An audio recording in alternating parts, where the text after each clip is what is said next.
Hey guys, Ken's 97 Stud 171. We're going to do a night ride. I just finished compiling one, the one that hopefully you guys will see that one first. And surprisingly, with the camera mounted on top of my head, maybe you can see the shadow there, you actually guys could hear me, which surprised the fuck out of me. And the cell phone audio sounded like crap. There we go. Can-Am Spider.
So we're taking a ride through downtown Newport, Kentucky here, and I don't know how long the battery will last.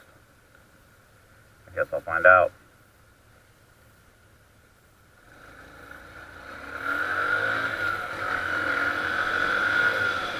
And so just in case you guys didn't hear anything on the other video, this is a 2010 Fly Scout. 110 cc's, 4-speed, semi-automatic, and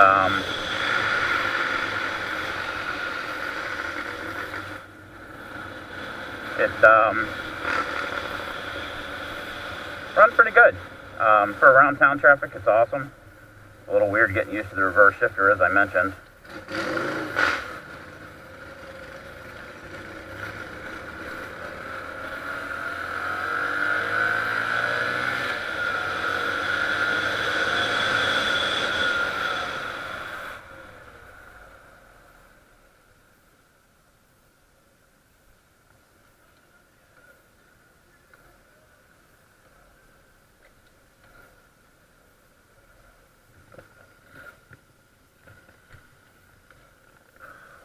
Sometimes it does this shit too, or it won't come out of, it won't, it's in second I think right now, and it won't go to neutral.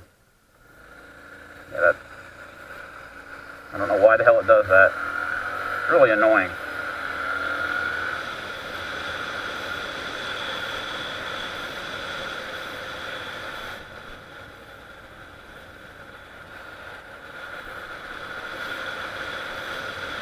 This is interesting, watching the other video, I noticed especially in sunlight, direct sunlight, on the left side of the lens, there's a bit of an aberration, kind of like a half crescent shape lensing effect. I have no idea what caused that. The only thing I can think of is that the sunlight hitting the polycarbonate case, you know, caused it. And it was reflecting out of the polycarbonate back into the lens. That's the only thing I'm thinking of. I've never noticed that before.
I love when you miss every fucking light.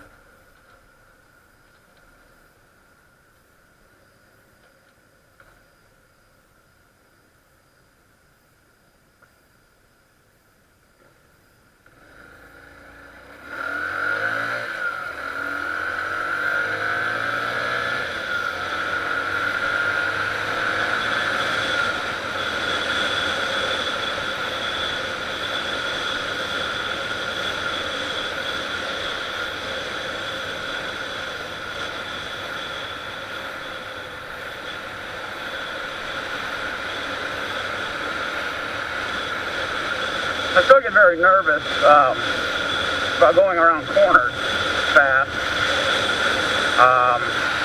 You know, it's got these little bicycle tires on it.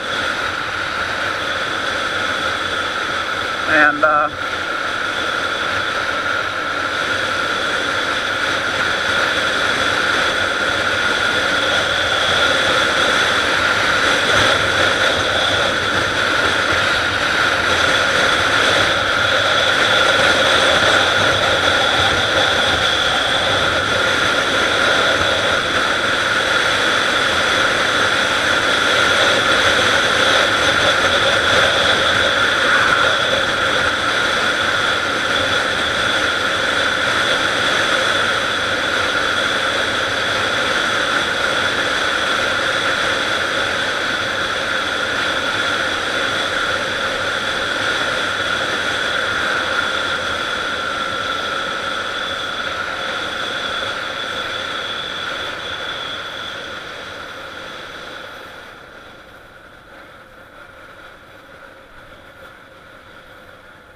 hopefully tomorrow I can I'll get my flat tire repaired.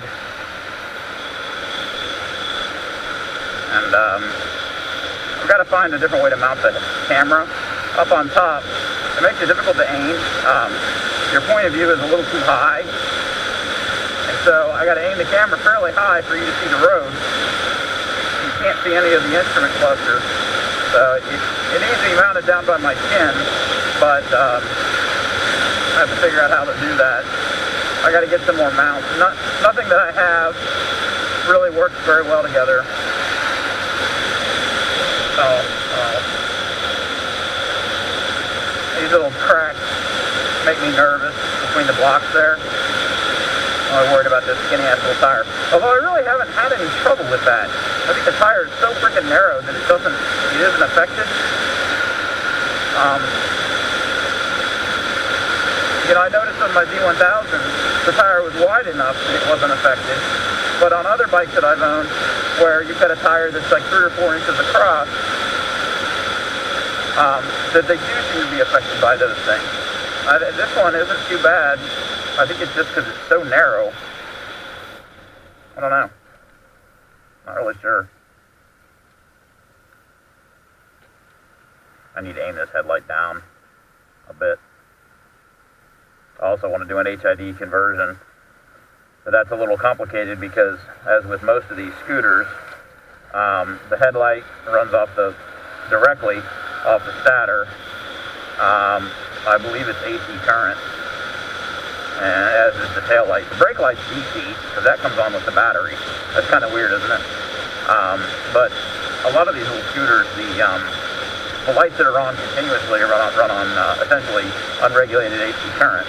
And with a light bulb filament, you know, it doesn't care whether it's AC or DC. And the pulse rate is so high that you really can't, you know, it doesn't have time to glow down and to see it. But it makes it difficult to put like LED lights and stuff because they want DC regulated current. This bike's pretty simple. There's not a lot to it, electronics wise, and as was the original Honda Cub. So what I thought about doing putting an HID bulb. It's got the same style of bulb that my old China dirt bike had, and my friend Chad, the Rat Race Losers,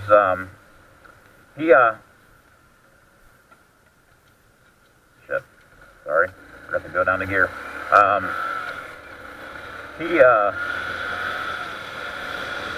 He did a HID conversion in that, and said he didn't have to permanently modify the housing. So I'm gonna look into it. I've got some spare ballast, I've got some spare bulbs from my old Grand Cherokee, and they're high-low, as this is. So they have a high and a low on them. So what I might do is come off the battery and just rig an on-off switch, or tag off of the original switch high-low, and you know, maybe rig a power switch.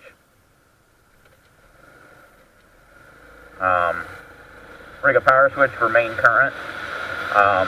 That then goes into this low and high switch to control it. So it'd be nice to keep the factory controls intact. But what I would need to do is run 12 volts from the battery up to it and have some kind of an on-off switch.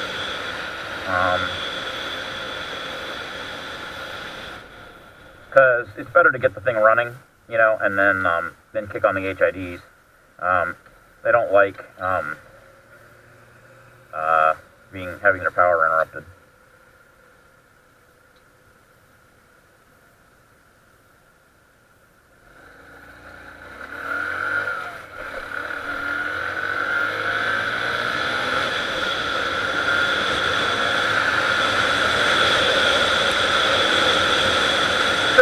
Oh, God. That's where this fucking thing sucks. You know, the suspension is fucking designed in 1950 something. It's a leading link front. You know, it's pretty low tech. So you get into it onto an unhappy road, and this thing is not pleasant. You gotta watch your ass a little bit. And I live in the Midwest, so the roads are that great.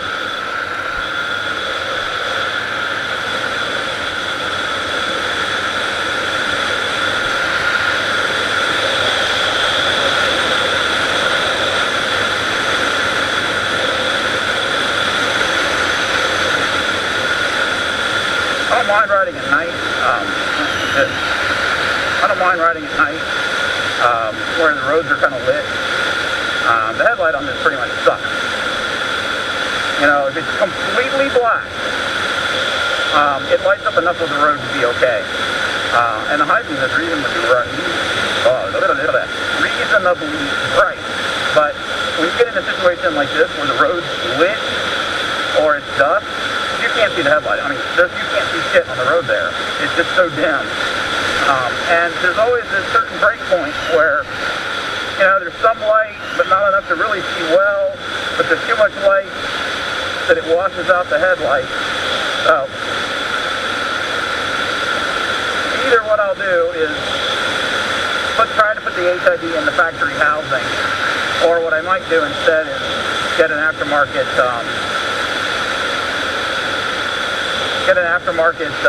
like an off-road lamp, and mount it to that bracket that's sitting on the front.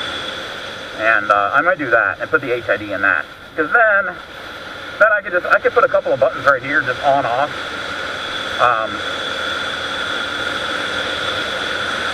Honestly, all you really need is low beam on the HID.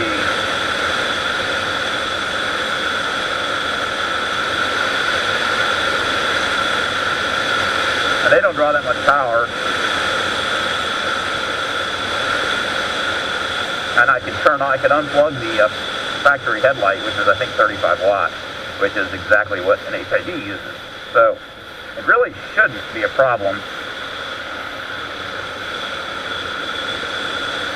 The other thing I've considered is, as little as I ride at night, I could also take my big flashlight that I've got and strap it to someplace on the bike and use that as a headlight. It'll run for 2-3 hours on high. I think 5 hours on medium, which is still like I think 600 lumens. So could do that too.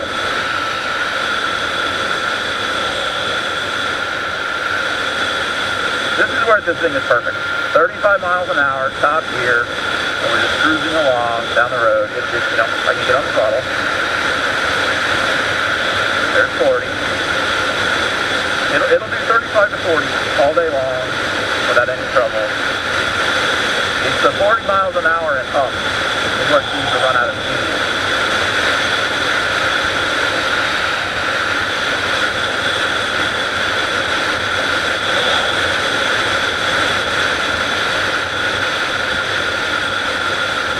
But I really like it. It'd be kind of fun to have an original vintage Tommy Tub. I find myself passing cars all the time, you know, and I'm doing the speed limit, 35, and most of them do 40 around here, you know, and they're just poking along. What else do I like about this? The seat kind of sucks. It looks like it would be a nice, comfy, cushy seat. It's nice and wide, and it's soft. The problem is that it's too soft, at least for my fat ass. So I end up pushing most of the, you know, material. And then it's kind of weird. And then it gets a bit uncomfortable after a while. There is a conversion. You can take an original Honda banana style seat and put it on here. I would consider that. There's another Can-Am Spyder. Those are pretty cool.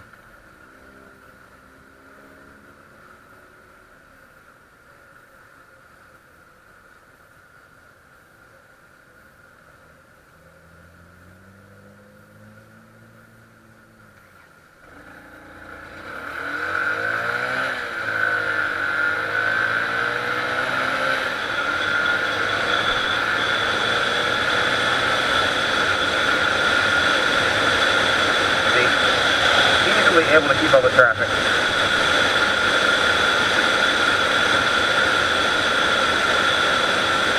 Oh, this is gonna suck.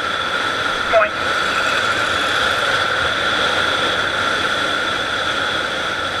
I'm trying to decide, do I go up Winton Road, which is newly repaved, but black, completely black in color, so you can't see shit.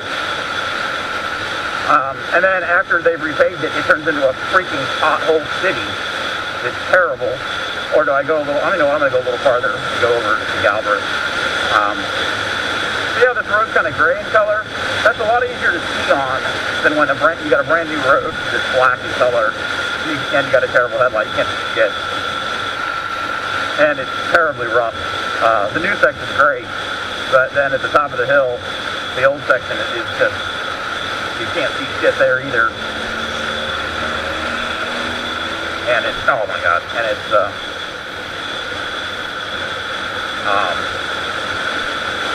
full of potholes. So I'm going to go a little farther up the road here. They weren't so expensive. Break. They weren't so expensive. I would seriously consider one of these Can-Am Spyders.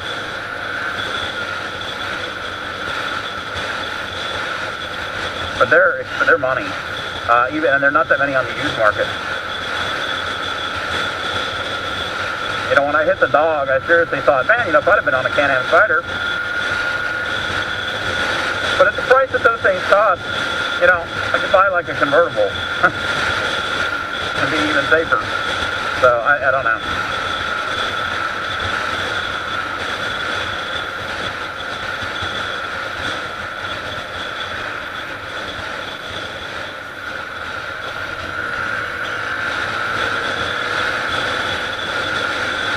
Mr. 18-wheeler here doesn't know where he's going. I can understand that. That's Winton Road. And he just fucking cut right in front of that rig. That's fucking brilliant.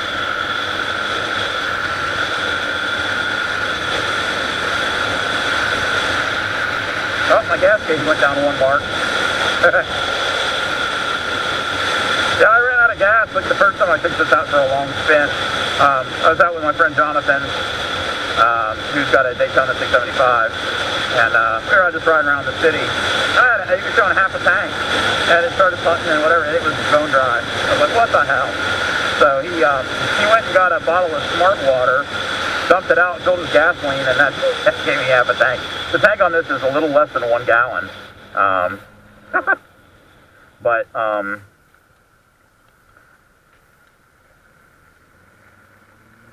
there's a dog. Now watch out. He'll sometimes jump out of the damn car. But so what I did was when I reran all new fuel line, get rid of the Chinese rubber, and when I did that, I took the float out and adjusted it so that it shows empty actually a little bit before it's empty. It just was a float. You just had to bend the wire.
Come on, what the fuck are you doing?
Oh.